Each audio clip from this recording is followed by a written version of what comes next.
빌립보서 2장 5절에서 11절 말씀입니다. 빌립보서 2장 5절에서 11절 한 절씩 교독하겠습니다.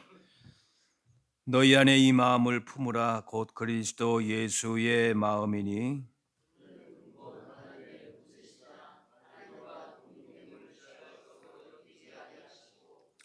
오히려 자기를 비워 종의 형체를 가지사 사람들과 같이 되셨고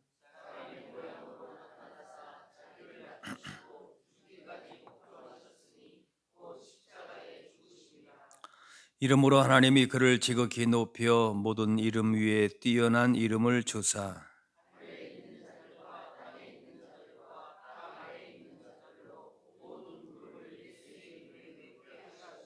같이 봅니다. 모든 입으로 예수 그리스도를 주라 시인하여 하나님 아버지께 영광을 돌리게 하셨느니라. 아멘. 우리가 고난 주간을 보내면서 예수님의 십자가의 고난을 묵상하면서 참 얼마나 아프셨을까, 얼마나 고통스러우셨을까, 예수님의 마음을 우리가 생각하면서 그런 애통해하는 마음이 있지요. 그런데 단순히 애통해하고 그 고난에 내가 뭔가 좀 동조하고 일조하는 그런 의미로만 보내는 것이 아닙니다. 간혹 이렇게 해외 뉴스를 보면은 이런 사순절 고난 주간에 예수님이 고난을 재현한다고 해서 막 억지로 십자가 지고 때로는 막 채찍질도 하고 가끔 그런 걸 봐요. 뭐 상징적으로 예수님 고난을 그렇게 퍼포먼스로 할 수는 있겠지만은 단순히 그건 아니죠. 그럼 고난 주간은 뭔가 하면은 그야말로 오늘 여기 말씀대로 예수님의 마음을 우리가 품는 것이, 그리고 그게 뭔가 하면은 종의 마음인데, 종은 뭔가 하면은 주인이 누구인가를 아는 겁니다. 그래서 특별히 우리 고난 주간은 우리의 마음의 주인을 분명하게 하는 거예요. 세상의 어떤 것이 우리 마음의 주인이었다면은 예수님으로 내 마음의 주인을 바꾸는 것이, 우리 안에 가득 찬 내 욕심과 계획과 어떤 사람의 뜻과 주장을 비우고 예수님의 마음으로, 예수님이 우리 인생의 주인으로 온전하게 모시는 것이죠. 그분의 삶을 담는 것은, 주인으로 모시는 것은 못하겠다고 하면서 예수님의 그냥 단순히 십자가의 죽으심으로 인한 어떤 내가 유익만 얻겠다라고 하는 것은 바른 선택이 아니죠.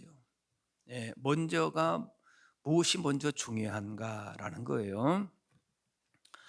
예수님의 고난은 오늘 말씀 보면은 십자가에서 그 고난이 시작된 것이 아니라 하나님과 동등될 것을 취하지 아니하시고 사람의 몸으로 오신, 이 땅에 오신 것에서부터 고난이 시작된다. 종의 형체로 사람의 몸으로 오신 그 자체가 고난이다. 7절 8절에 종의 형체를 가지사 사람들과 같이 되셨고 사람의 모양으로 자기를 낮추시고 죽기까지 복종하셨다. 종의 형체로 오셨다. 그 자체가 고난이신 것이죠. 우주의 창조주 만물의 주인이신데 그 모든 권위와 영광을 내려놓으셨어요. 단순히 신성을 포기했다는 것이 아니라 그 모든 것을 스스로 제한하시면서 연약한 인간의 모습으로 오신 것입니다. 성공과 높아짐의 가치가 지배하고 있는 이 세상에서의 그런 모든 가치를 완전히 역전시키는, 뒤집는, 예, 그런 본보기로 주님이 그렇게 이 땅에 오신 것이죠. 세상은 그렇지 않죠. 힘이 있는 자, 능력이 있고 그런 사람들이 주도권을 잡고 그렇게 나가는 것이, 당시 고대 로마 시대의 지배계층 귀족이 자신의 모든 권위와 그 부를 버리고 가장 천하고 멸시받는 노예 신분으로 내려와서, 그것도 중죄인의 그런 십자가형을 받는다라고 하는 것은 아예 상상할 수가 없는 그런 고난인 것이죠. 예. 그런, 왜 그런 그렇게 고난의 깊이를 무겁게 받아들이는가? 바로 그 죄악의 무게를 보여주는 것이죠. 예. 우리가 우리에게 죄의 문제를 해결하는 그 깊이가 얼마나 심각한가, 무거운가를 예수님이 어떻게 오셨는가를 통해서 보여주신다는 거예요. 예. 사람으로 오신 것만 해도 더 낮아질 수 없는 겸손인데, 그분이 아무 죄가 없는데 우리의 죄와 허물을 대신해서 고난받고 십자가에 죽으셨다. 그것은 이렇게 낮아지고 낮아지는 그 겸손과 섬김이 없이는 절대 이루어질 수가 없는 거죠. 그야말로 비천한 종보다 못한 그런 모습으로 낮아지신 것으로 그 구원을 이루신 것이지요. 그리스도의 영광과 권능은 없어지지 않으셨고, 그런데 그 낮아진 삶을 통해서 그것을 기쁨으로 오히려 받으신 것입니다. 이건 사실은 더 놀라운 거죠. 예, 고통스럽죠. 예수님도 그 고통을 겟세마네 동산에서 잘 표현하셨습니다. 그런데 예수님이 그런 고통, 십자가를 제자들에게도 여러 번 말씀하시면서, 그러나 참 내가 너무 고통스럽다, 너무 힘들다, 겟세마네 동산에서는 그렇게 기도를 정말 진솔하게 하셨지만은, 그러나 3년 반의 공생의 기간 동안에 늘 그렇게 뭐 우울하고 고통스럽고 그렇게 하신 것이 아니에요. 그렇게 종의 모습으로, 비천한 모습으로 죄의 무게를 감당하신 이 땅에 오신 그 자체가 고난인데, 그런데 그것이 의미가 있고 가치가 있기 때문에 뭐예요?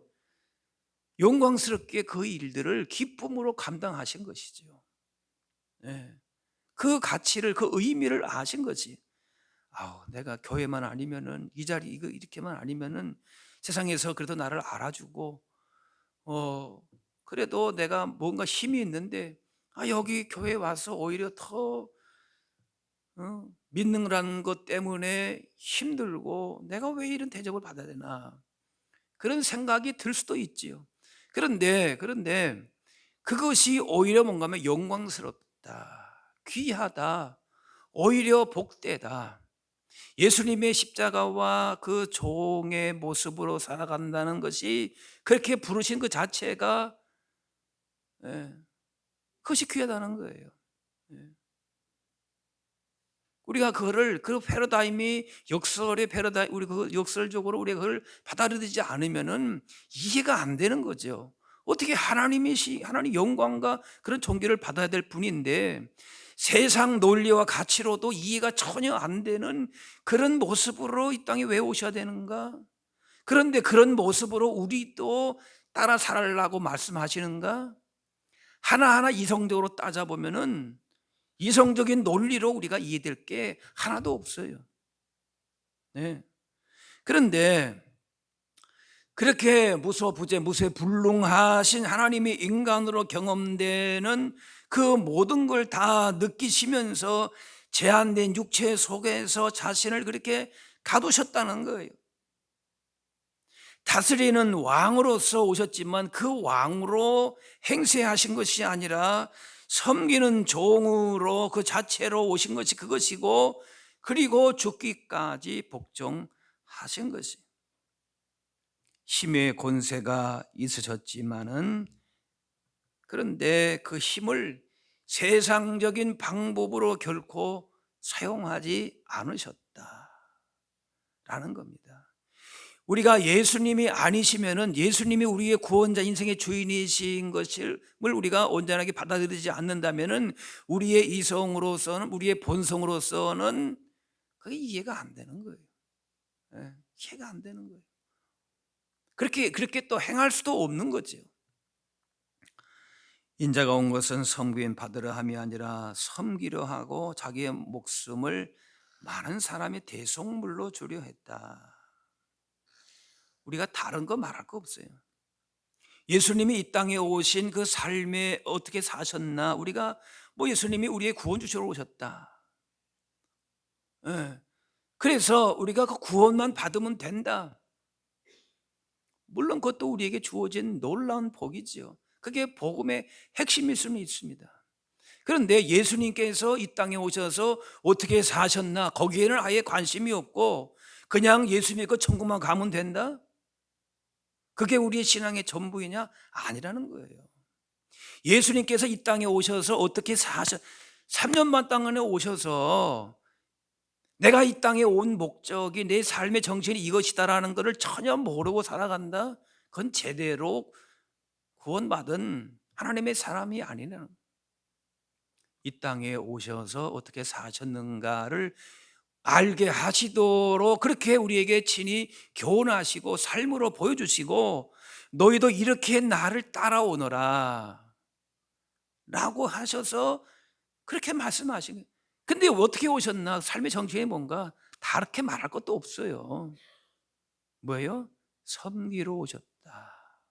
섬기러 오셨다. 그거예요.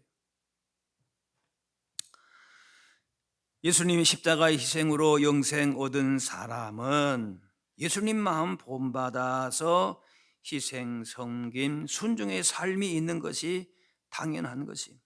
사람은 항상 그 뭐랄까요?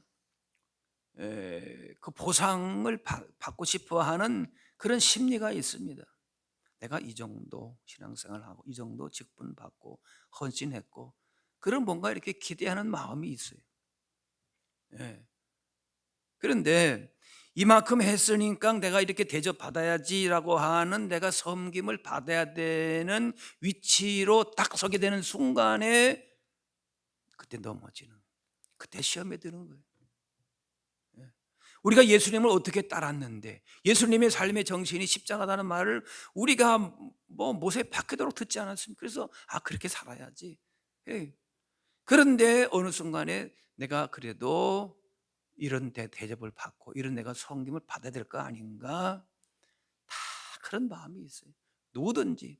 그리고 설령 그런 마음이 없어도 주변에서 그렇게 막 이렇게 대접을 해주면은 나도 모르는 사이에 그런 마음이 생긴다니까요. 생기는 거예요. 하지만 예수님은 당연히 그럴 분임에도 불구하고 낮은 곳을 택하셨어요. 이번 주간에 특별히 내가 당연하게 생각했던 권리들을 내려놓고 다시금 우리의 인생의 주인이 누구신가를 분명하게 정하고 낮아질 때에 비로소 예수님의 십자가의 의미와 그 마음이 새롭게 또 보이기 시작합니다. 인생의 결정권을 하나님께 드리고 인생 주인 자리에서 내가 주인 행세했던 것들을 예수님으로 그 자리에 앉게 하고, 우리가 있어야 될 자리는 겸손과 섬김과 순종의 자리이다. 이걸 우리가 모릅니까? 여러분 모르는 거 아니지 않습니까? 그런데 그 자리에서 또 때로는 벗어나고 또 회피하고 싶고 그런 거 아닙니까? 우리는 그 자리에 섰을 때에, 순종할 때에 내가 이만큼 겸손하니까 순종했으니까 그것도 아니에요. 우리 가운데 일하시는 분은 하나님이 친히 우리 가운데 일하시는 것이에요. 예수님의 제자로 사는 가장 강력한 능력은 다른 거 아니에요. 예수님께서 그저 아무 말 없이 묵묵히 순종하신 것처럼 그저 섬김 희생으로 순종의 삶으로 나가는 것뿐이고, 그러면 주님이 일하시는 것이, 예수님의 겸손 섬김은 결국에는 하나님 아버지의 뜻에 대한 완전한 순종으로 이어지셨습니다. 단순한 복종이 아니라 인류 구원을 위한 하나님의 뜻에 온전하게 순종하신 것이죠. 그래서 예수님도 나의 원대로 마시옵고 아버지의 원대로, 아버지의 뜻대로 되기를 원합니다. 우리를 이 땅 가운데에 부르시고 구원하신 그 목적이 있기 때문에 어떤 세상에서의 가치와 비교할 수 없는 가치가, 의미와 목적이 너무나도 분명하기 때문에 아무 생각 없는 거 아니에요. 우리를 부르신 목적이 있고 우리가 나가야 될 방향이 너무나도 분명하기 때문에 때로는 이해가 되지 않더라도, 때로는 억울한 마음이 들더라도, 때로는 우리가 그렇게 하고 싶지 않은 마음이 잠깐은 든다 할지라도 우리를 부르신 목적이 십자가의 길이고 섬김의 길이고 주님이 그걸 위해서 이 땅에 오셨다면은 울면서라도, 마음에 아픔이 있더라도, 고통이 있더라도 그렇게 가는 거예요. 예수님의 마음, 11절 마태복음 11장, 나는 마음이 온유와 겸손하니 나의 멍에를 메고 내게 배우라, 그리하면 너희 마음이 쉼을 얻는다 했습니다. 주님의 길을, 십자가의 길을 가는 게 때로는 쉽지 않은 길이, 울면서 고통스럽게 갈 수도 있어요. 그런데 그 안에서 그 짐이 결코 무거운 것으로 끝나는 것이 아니라 누가 지어주신다고요? 주께서 내게 배우라. 함께 주님과 동행할 때에 우리가 쉼을 얻는다라고 하는, 주님이 쉼을 주시는 거예요. 억지로 코 껴서 때로는 처음엔 그렇게 가는 것 같아도 고통스럽고 눈물 흘리면서 씨를 뿌려도 결국에는 우리 마음 가운데 뭔가면은 평안을 주시고 쉼을 주시고 능히 감당할 수 있도록 그렇게 도와주신다는 것이죠. 이 마음을 품으라 하셨으니 그리스도 예수의 마음이라 그랬습니다. 세상으로 볼 때는 저 사람 속이 없는 것 같고 자기 주장도 없는 것 같고 그래요. 그런데 나를 잃는 게 아니에요. 예수님의 마음을 품는다는 것은 진정한 나를 찾고 그리고 그 안에서 진정한 자유와 쉼과 인생의 의미와 가치를 제대로 깨닫는 거예요. 뭐 인본주의라고 하는데 그 인본주의 혹은 인권, 민주주의, 그거의 근본을 따지고 보면은 우리가 하나님의 뜻대로, 하나님 말씀대로 순종하며 살 때에 본래 우리 하나님께서 주시고자 하시는 진정한 자유와 평안과 쉼을, 권리를 제대로 찾는 것이죠. 현대사회 각자 도생이고 개인주의가 심화되고, 그래서 사람들과의 관계성보다는 SNS를 통해서 자기를 과시하고 자기 만족만을 극대화하려고 하는 그런 경향이 다 있습니다. 이런 시대에 자기 비움과 섬김과 순종은 좀 뭔가 역행하는 것 같아요. 그런데 그런 역설적인 가치를 통해서 하나님은 하나님의 뜻, 하나님의 구원을 이 땅 가운데 이루시기를 원하시는 것이죠. 세상은 어떻게든 간에 내가 높아져야 돼요. 성공하라고 외치고 하는데 예수님은 오히려 반대로 낮아지라 하시고 섬기라 하시고 선한 가치를 위해서, 하나님의 부르신 뜻을 위해서 순종하라고 합니다. 예. 자기 기분대로, 자기 감정대로, 그냥 자기 그냥 좋은 대로 그렇게 사는 게 그 인생이지 뭘 어디에 이렇게 매여 사나, 그렇게 매여 사는 것처럼 보인다 할지라도 주의 말씀대로 하나님 부르신 뜻대로 순종하는 것이 우리에게 진정한 자유를 준다. 예, 진리 안에서 우리가 자유를 누리는 거예요. 예수님 마음을 품고 예수님의 인생의 주인 되고 겸손과 섬김의 순종의 삶을 구체적으로 살아갈 때에 하나님께서 영광을 받으시고 결국 그 사람을 하나님이, 주님을 그렇게 높여주신 것처럼 우리도 높여주신다는 것이죠. 지극히 높여 모든 이름 위에 뛰어난 이름을 주신 것처럼 내가 나를 낮추고 비우고 순종할 때 하나님께서 그 사람을 진정으로 높여주신다는 거예요. 세상에 허무하고 거짓된 가치에 우리가 현혹될 것이 아니라 이 땅에 오신 예수님의 구원의 그 놀라운 은혜, 그 영광, 그 복을 우리가 진정으로 알고 있다면은 그럼 그것을 우리가 어떻게 이 땅 가운데에서 그 은혜와 복을 누릴 것인가? 주님의 다른 것이죠. 다른 말 할 것도 없어요.